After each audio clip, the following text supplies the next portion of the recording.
Hi, I'm still pregnant, no baby yet. It is November 14th and I just realized, so there's like 8 days to my due date, I believe. Yeah, 22nd, yeah. And I realized I should do a video on like how I'm preparing for birth and natural birth and home birth and all of that, because that is literally all I've been doing the last couple days basically, is just preparing my mind and my body for birth. So I was like, oh, I could totally make a video about this because other people can use this to their help or whatever. Anyway, okay, so I'm just gonna start. I have just like a bunch of points written down. I'm gonna start with like the main things that I did in the beginning. Sorry, my hair just fell out of my bun.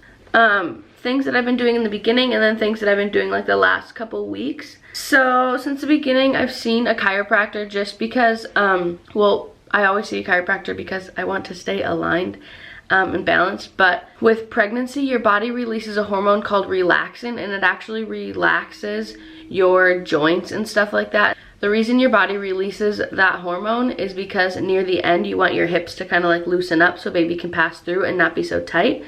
But it's not just controlled to just that area, so your whole body kind of just loosens up, and a lot of times pregnant women will get like out of whack, whatever you'd call it, just because they're all just like loosened up and stuff. So it's really important to keep seeing the chiropractor to stay aligned. And I was going my whole pregnancy, and then I haven't gone for like 2.5 weeks, I think, and I need to go so bad. So I might make an appointment for today or tomorrow. But so I've been seeing a chiropractor to stay aligned, and that just helps like baby too can get in the right position in my hips and stuff, so that I'm not like all wonky and torqued. Then the second thing I've been doing is seeing a craniosacral therapist, which some people haven't heard of, and some chiropractors do them, but I don't go to a chiropractor one. I've been seeing a gal who does it not as a chiropractor, and it's basically, so a massage therapist deals with muscles, chiropractors do like bones and muscles, and then a craniosacral therapist, they deal with like soft tissue and stuff. So like it's not like a massage like this, but it's just like working with like, I don't know if that makes sense, soft tissue, and they don't really use any pressure, and they're mostly going with like the energy of your body. I know that sounds like super like gypsy like or hippie, but like they're just feeling for different energies in your body where you have like too much energy or not a lot of energy, and they're just working with your body on an energy level and soft tissue level. And I started doing that after I found out my placenta, after I found out I needed a C-section,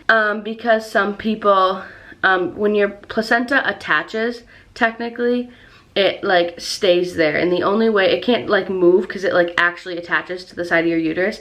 So when I found out my placenta was like attached down below, I knew the only way for it to move was if my uterus like grew, because then like as it grows it will move upward, you know. But there is a way that your uterus can actually tilt into like a better position, and that would make your placenta move too, like if your uterus tilted.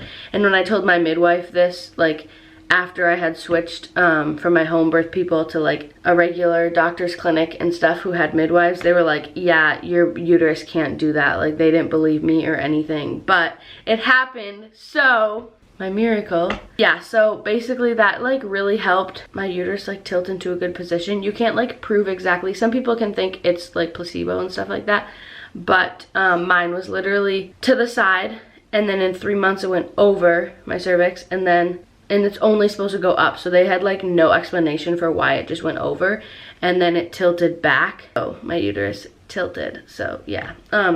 I feel like my voice is like really weird today. Okay, thirdly, I have a doula, and I've had, why is my voice so weird today? I've had a doula since like the beginning of my pregnancy, maybe like since I was like 3 months pregnant, actually, maybe since. So she helps me just any of my questions. I just like text her, and she's so helpful. She came to my house for the first meeting, and then she'll be here like once I start going into labor and I'm in active labor, I'll call her, and then she'll come to my house and like hang out with us and be emotional support and all of that. A doula is emotional and like physical support for you and your birth partner, which will be Max for me. And then a midwife is who like catches the baby and does all like the medical things. A doula doesn't do anything medical for you, and they're a very good person for like, they give you the neutrals of everything so that you can make a decision. So like if, I don't know, for certain things, like I'll ask her like, hey, what's this about, or what's this test for, and she tells me exactly what it is, the pros and the cons, and then Max and I can make a decision. And like, she's very informed about like all things in the birth world. So I've had her since the beginning, and then I actually added a second doula near the end because I met another doula through my craniosacral stuff, and she's been a doula for like 10 or 11 years, I think, and she's training to be a midwife, and so she's kind of like in that in between. I think next year she becomes a midwife. So I have 2 doulas now, and usually a lot of people just have 1 doula, but some people have like up to 4 doulas. Like, I feel like that would be crazy to have 4, but you never know. So a doula has been so helpful for me, for all the support and stuff. Okay, the next couple things is I have been meditating every day. Max has been like, if you hear a train, it's just the train in my little small town that I live in, and it lasts like 5 minutes, so I'm not gonna wait for it. The next couple things is Max and I have been meditating more, and just like, I'm the type that just like prays throughout the day. Like, I don't just like stop and sit there and just like pray and have like a 10-minute of silence. Like, I'm just like on my way to the grocery store praying, like in my car praying, on my phone praying, like just praying throughout what I'm doing. And Max is more the type to just like sit down for 15 minutes and just sit there and pray and meditate that way. So I've been trying to do what he does more, just to like take time out of my day and just like relax and give God time. So I've been trying to do more of that, but otherwise meditating, praying over my birth so much, praying over baby so much, just praying for peace and comfort, and just my team, my birth team, like my doulas and my midwife and nurse and all of them. Praying for Max too. I've been praying for Max, like him being a support too, just like he knows what to do and stuff like that, or doesn't feel like, I feel like I want him to be a part of it, and I want him to feel like he's a part of it. So I've just been praying that he feels equipped and he is feeling ready, and that he's like helpful, not like for my good, but just that he's like, he feels like he's like my right hand in the birth too, more than like my doula, my midwife, and all of that. Because he's like my biggest supporter, obviously. The last couple weeks, what I've been doing is rolling on my yoga ball or birth ball or whatever people call it. It's just like that big medicine, is it a medicine ball? It's not a medicine ball. It's just like that big inflated ball. And I have been looking up like positions that are like helpful for getting baby into place, helpful for labor, helpful for like getting rid of like lower back pain, because I've literally had contractions for like 5 days straight, but they'll like they're not even Braxton Hicks either. Like, they will start and get more intense, like how labor is, and they'll get more intense throughout the hour, where I'm like, okay, this is real. And then after an hour they go away, and it happens like every single morning and every single night through like the past like 5 days, and I get like 2 an hour of whatever Braxton Hicks or contractions, whatever, throughout my day for the last 4 or 5 days. So I kind of have a feeling that my labor is gonna go really quick, only because my body's like slowly doing so much, and then I feel like at the end it's gonna be like, all right, I'm ready, instead of like taking so long.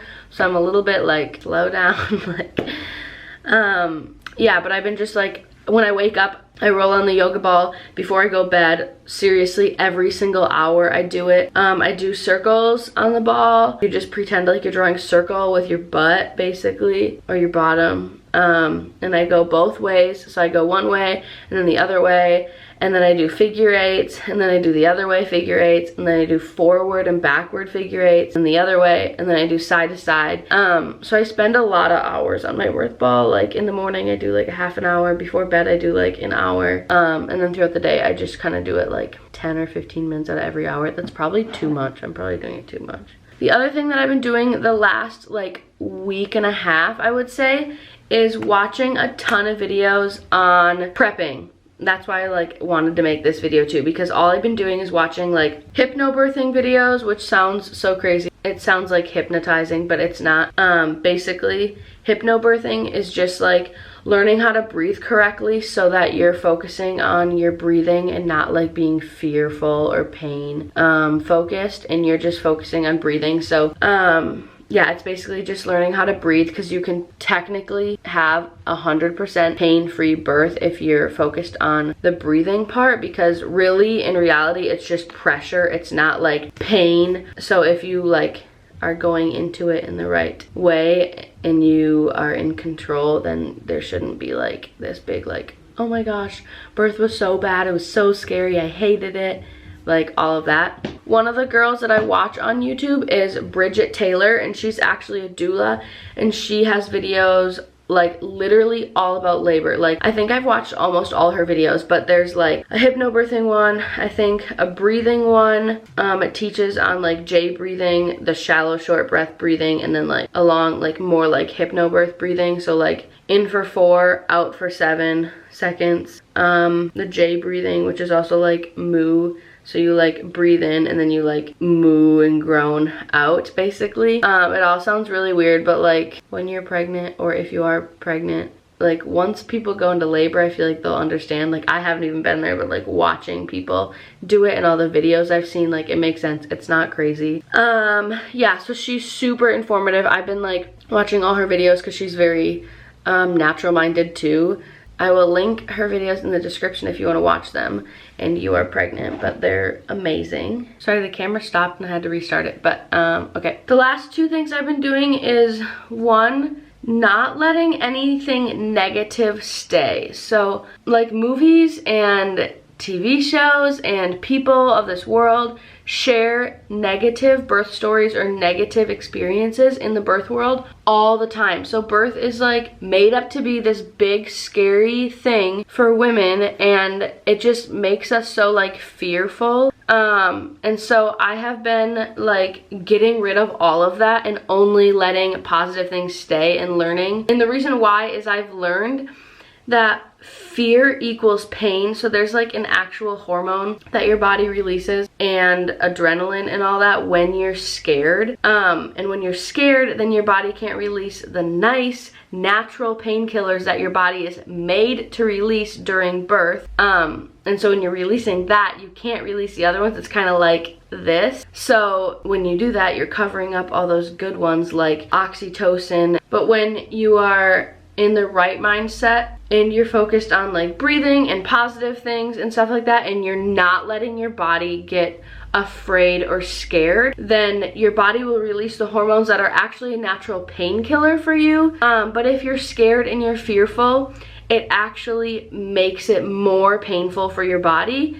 So I have learned to just like get rid of all things fearful, all things that like make you scared of birth, or like all the bad things like that people go through during birth, and just keeping in mind all of the positive things, and how to have a birth, like how to have a positive birth that's surrounded by like affirmations. So I have affirmations on my wall that are just words like relax, open, soften, like things like that, to just like speak over your body during labor, and understanding what your body's doing and why. So like when you're feeling like the pain of contractions, like realizing that like your uterus is like tightening to like push baby down, and so your cervix can open and baby can come through, and that every contraction you're closer to meeting your baby, instead of like thinking of it as like, oh, I hate this, or like, ow. Just going into it with the right mindset and understanding your body was like made to do this, and like all of that. So get rid of all the fearful things. That's what I've been doing, and focused on that. Really understanding that fear. I just watched one of Bridget Taylor's videos, and it explains that like fear and pain, there's another one, but it's just like an ongoing cycle, that fear literally creates pain in birth and labor, and you don't want that. So just surrounding myself in positiveness and affirmations and prayer, worship music. I've been listening to worship music every single day just to prepare my mind and have a good mindset through everything, and knowing that prayer is literally like our biggest weapon, so to use it and take advantage of all of the prayers that we can pray. Okay, I think that is it. I wanted to explain like everything. I feel like I will think of some things after, but that's majority it. I've also, the little last thing I'm gonna say is I've also been trying to slow down with Max and really just take in these last like couple days, couple weeks. I don't know what it's gonna be. We've just been, I think I explained this in a different video, but we've just been sleeping in. We've been watching shows together. We've been cooking together.